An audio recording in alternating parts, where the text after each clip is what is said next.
तेरी शक्ति अपार, तेरा पावन है द्वार, तेरी पूजा। आपने पूछा भी नहीं और कर्जा ले आए। अब वो तो वो जाने कर्जा ले आए कि उसका ब्याज भी नहीं दे सकते, तो कर्जा क्या दे सकेंगे। जब ये देखा कि ये भी सब खत्म हो गया, ये भी खत्म, तो फिर क्या हुआ कि चलो विदेशियों जल्दी भारत में अपना रुपया लेकर, डॉलर लेकर के वो तो दे दो किनारे, वहां बॉर्डर पर, यानी वहां पर जहां शुरू होता है अपना देश वहां, और तुम यहाँ अंदर का रुपया नोट वोट ले लो और यहाँ तुम आकर के पूंजी का विस्तार कर दो। ये आवाज तुम सुन रहे हो चारों तरफ, मैं भी सुन रहा हूं। मैं कोई पागल थोड़ी हूँ और कोई ऐसा थोड़ी गुफा में रहता हूँ, मैं तो बीच में रहता हूँ, सुन रहा हूँ। लेकिन सही बात तो ये तो ये मुहूर्त नहीं था, विदेशियों को लाने का ये मुहूर्त नहीं था कि चले आओ पूंजी का विस्तार करो। तो आपको मतलब ये कि आ रहे और आप बराबर कहते हो कि ये हो जाएगा, ये हो जाएगा, ये हो जाएगा। कुछ नहीं होगा, तुम्हारा देश नाश हो जाएगा और तुम नाश हो जाओगे। ये हमसे आप सुनो, हम कोई स्वार्थ की बात अपनी और आपकी तो करने वाले नहीं कि हम अपनी कोई स्वार्थ की बात करें और आपकी। हमको तो जो करते और आप करते उसकी बात करना, मोटी स्थिति। तो इनको ये बुलाया, तो आपने यहाँ ये सेठ साहूकार जो यहाँ रहते हैं इनको बुलाकर, जो देसी थे भारत के, उनसे कहते हैं कि भाई हम तुमसे भी पूछ ले कि आओ तुम जिले के सब इकट्ठे हो जाओ, छोटे बड़े सेठ साहूकार एक मीटिंग कर दिया।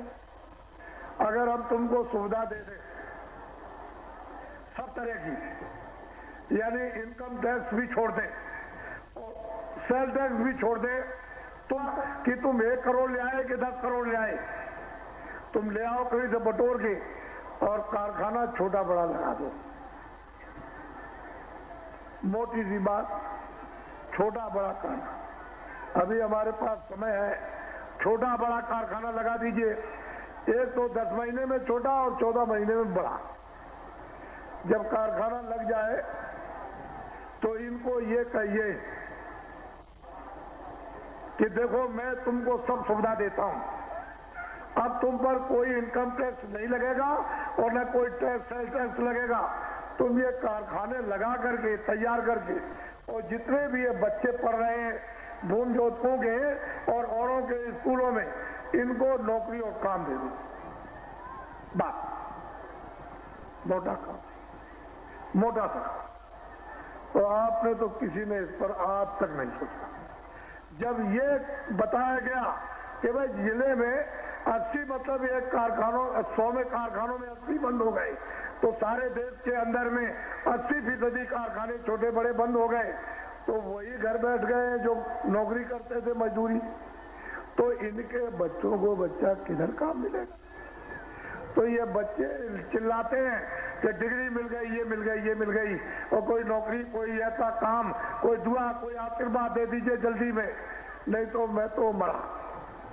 घर में खेती नहीं, 1 बीघे में क्या हो सकता, शादी हो गई, घरवाली कहती है बाहर जाओ कहीं कमा के ले आओ। तो ये बच्चे भी परेशान बेहद, और जो पढ़ रहे हैं उनके लिए अंधेरा, क्योंकि जनशक्ति को तो काम मिलेगा नहीं, नौकरी और मजदूरी मिलेगी नहीं। और ये बाहर के जो आ जाएंगे विदेशी सेठ साहूकार, तो देखेंगे तुम्हारे कारखानों में क्या बनता है, अच्छा है, कितना अच्छा है, कितना घटिया है, और कितना क्या दाम का, सब देख लेंगे। तो अपने कारखाने लगा करके इससे अच्छा बनाएंगे और बढ़िया बनाएंगे और सस्ता, यानी मुनाफा नहीं लेंगे, दाम के दाम में सटासट निकालेंगे। तो जब आप देखने लगोगे ये तो अच्छा सुंदर मजबूत है और सस्ता है, और बाजार में जो देसी जो सामान कारखानों का बना था और रखा है, वहां देखोगे कि तो घटिया और महंगा, तो आप इसको लेना बंद कर दोगे। जब ये बंद हो जाएगा तो ये क्या करेंगे, रख करके ये फेंक देंगे और उसी सामान को जो विदेशी बना रहे उसको दुकान पे रख करके बेचेंगे।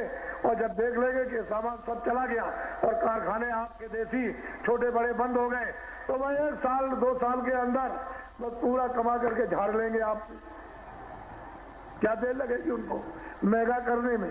तुमको क्या पता रहेगा? कुछ नहीं रहेगा, बस सबके सब ऐसे। और नौकरी चाकरी किधर से मिलेगी? वहां तो कंप्यूटर है, वो करेगा।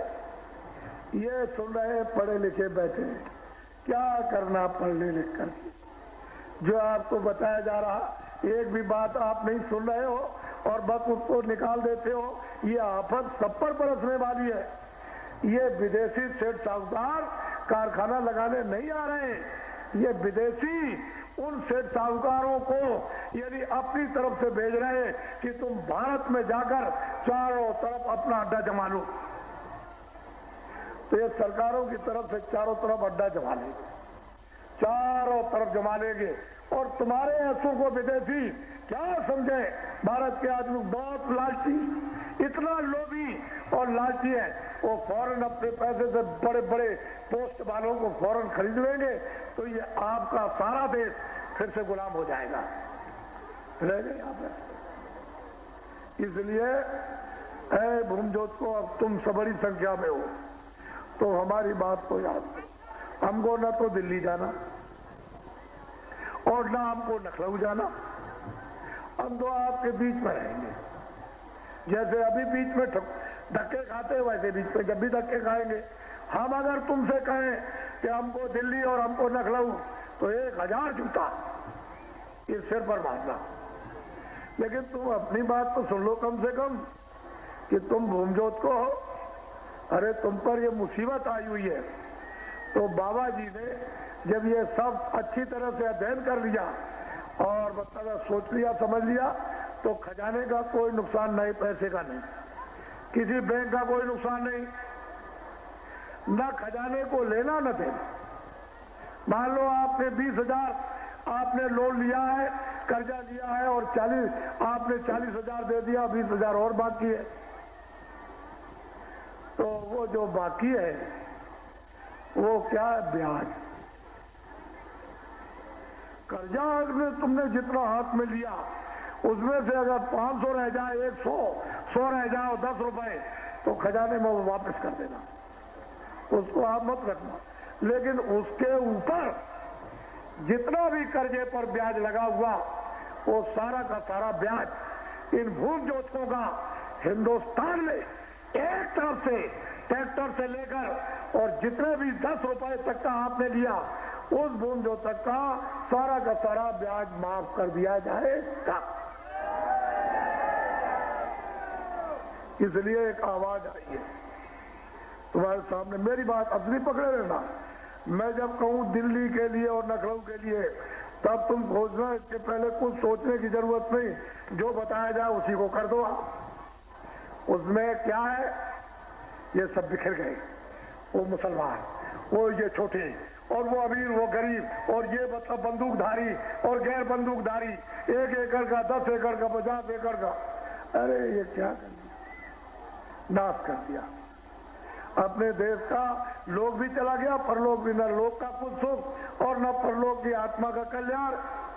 तो अब आप क्या करो उसको समझ लो। हम पर शासन वही करेगा,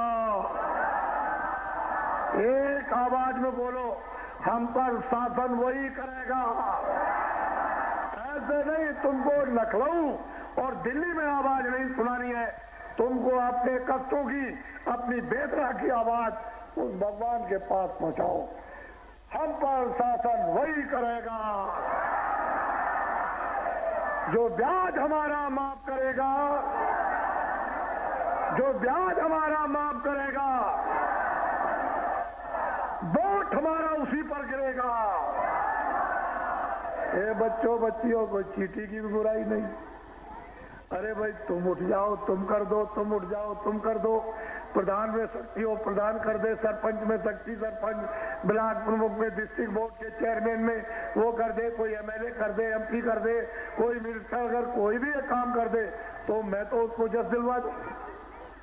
कोई करे, इसमें हिंदू मुसलमान कोई किसी की बात नहीं, कोई करो।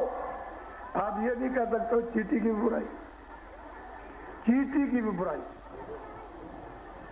इसी का अभी आपने सुना था अपने इलाहाबाद में चारों तरफ और तमाम जिलों में और तमाम देश में कि भूमजोतकों का एक यानी मतलब यह है कि ब्याज माफी का भूमि पूजन वो होने जा रहा है 6 जुलाई से 15 जुलाई तक। तो वो शोभा यात्रा जो लखनऊ से निकली और 35 किलोमीटर निगवाट उस मैदान में जब वहां पहुंची तो सब पार्टियों के लोग और सभी धार्मिक संस्थाओं के लोग इस तरह से मिलकर के भी अगर काम करें तो इस तरह का करोड़ों का जमघट नहीं कर सकते। मैं आपका पक्का सेवक, मेरी तरफ देखो, पक्का सेवक, मैं आपका असली हूँ सेवादार, मैं नकली नहीं हूँ। वो आपने सुना अच्छी तरह से और आप आज भी अफसोस कर रहे हो कि मैं नहीं पहुंच सका और मैं भूल गया था और काम में लग गया था, लेकिन आपको डंडोरा पीटा और तुरंत उसके बाद जन्माष्टमी पर राजस्थान में भूमि ज्योतकों का एक बहुत बड़ा हुआ कार्यक्रम और उसमें लोगों ने देखा। और अभी आपके मथुरा में 2 और 3 दिसंबर को भूमि ज्योतक सम्मेलन हुआ, जिसमें यानी 7 दिन के अंदर में आना जाना करोड़ों आदमियों के यानी समक्ष है, एक आवाज से यानी इन्होंने अपना प्रस्ताव यानी पास किया। सबने, वो प्रधान हो, सरपंच हो, ब्लॉक प्रमुख हो, ये और भूमि ज्योतक की हिंदुस्तान